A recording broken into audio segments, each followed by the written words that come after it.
Welcome to another episode of the Quip Corner's Book Corner. My guest bio is right after this. Please join us and hear more about her and her book.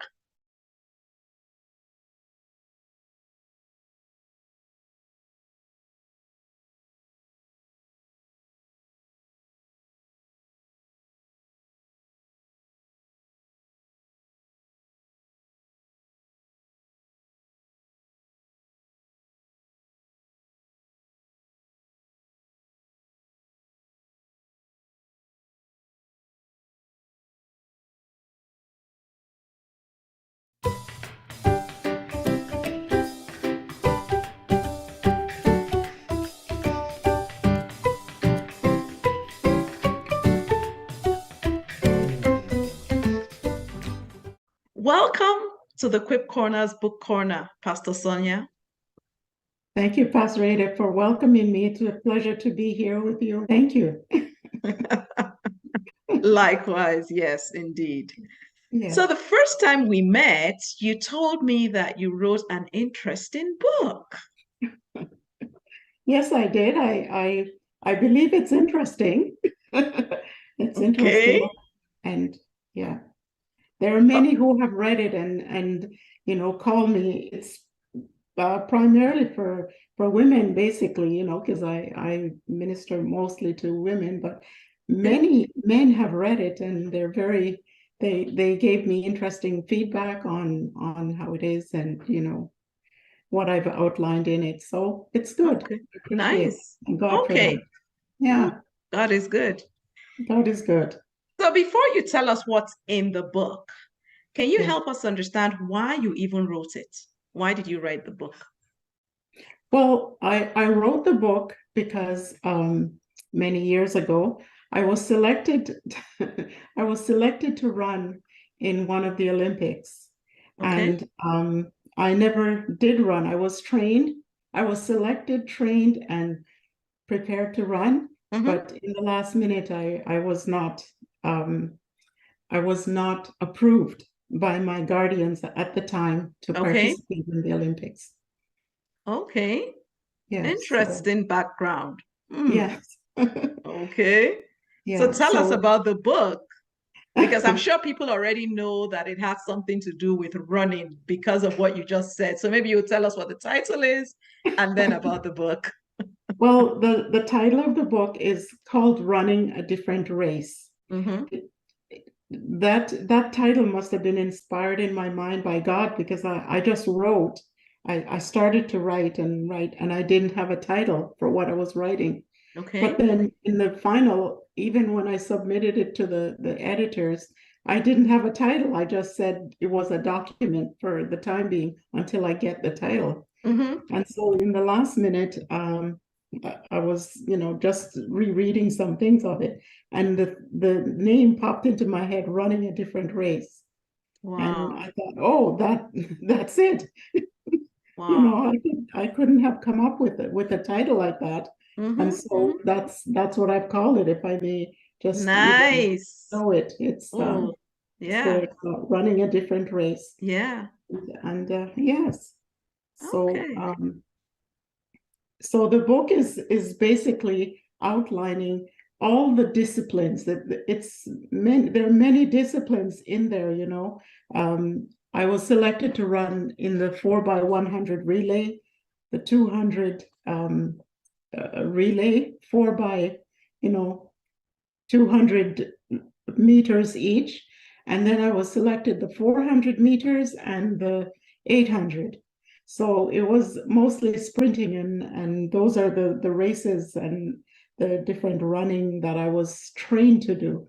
And so I, just outlined the disciplines and how you come into the different aspect of the racing from the starting line to the very end. And it's just so important that we stay within the parameters that we have been called to run in.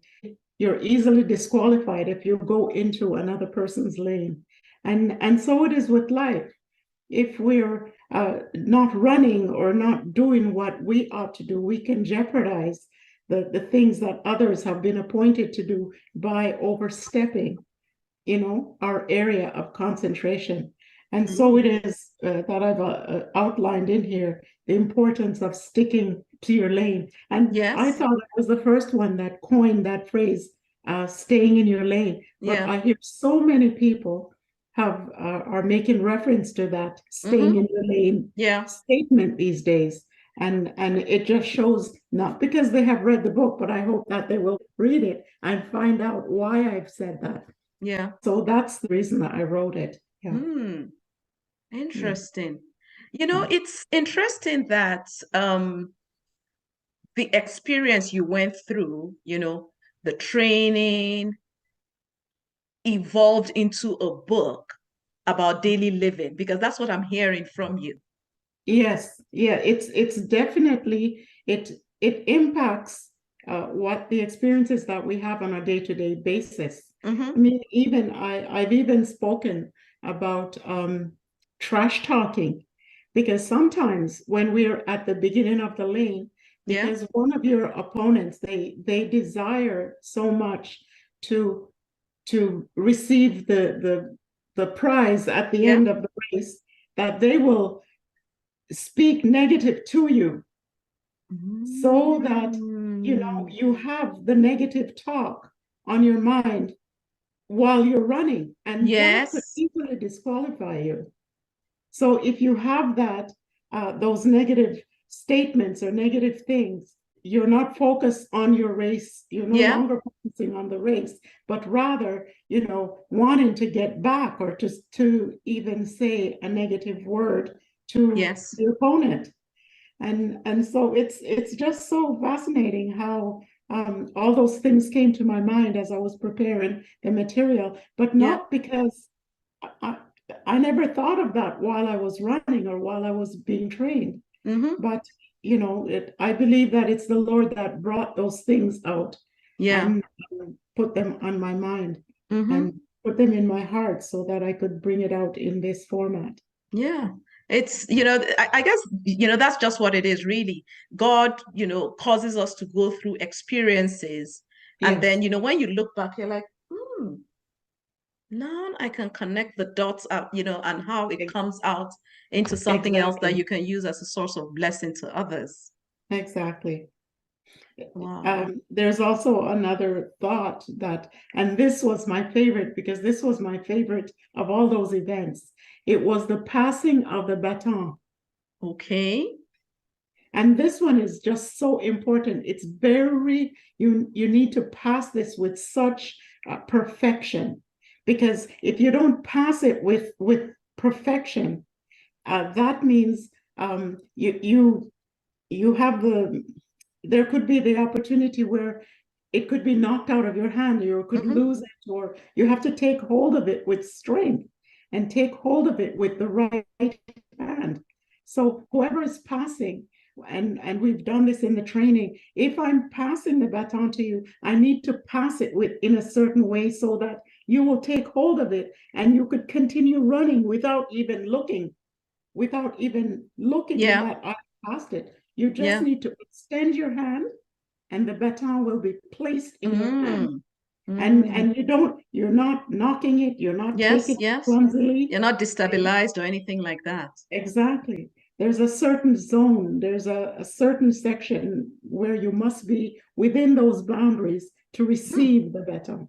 Wow. And so if you're not in that section and you've gone beyond it, you could also be disqualified. So that was one of my favorite. It's the matter of passing it, receiving it, and staying in the zone that has been designated to receive it. Yeah.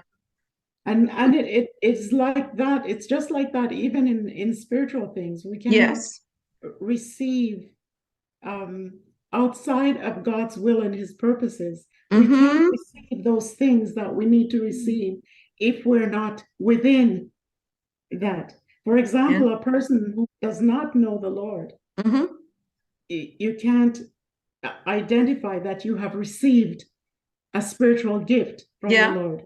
That's true. so we have to remain within the quarters or in the boundaries that we have been called into Yes. in order to receive from him those Mm-hmm. things that he desires to give to us. Mm. True. Yes. So, Wow. Wow. you Wow. know, for me, it was just, it was something that has been there for a while. Mm-hmm. And one of the other reasons that I wrote the book was designed to commemorate the 40th anniversary of that Olympics. Okay. And I don't know if you remember that famous Olympics. It was the 1976 Olympics. Okay. And where there was one young lady that was so gifted. Her name was Nadia Comaneci. Okay. And she was getting 10 perfect scores in Okay. everything that she went on. But her main sport was the high beams. You know, the beams.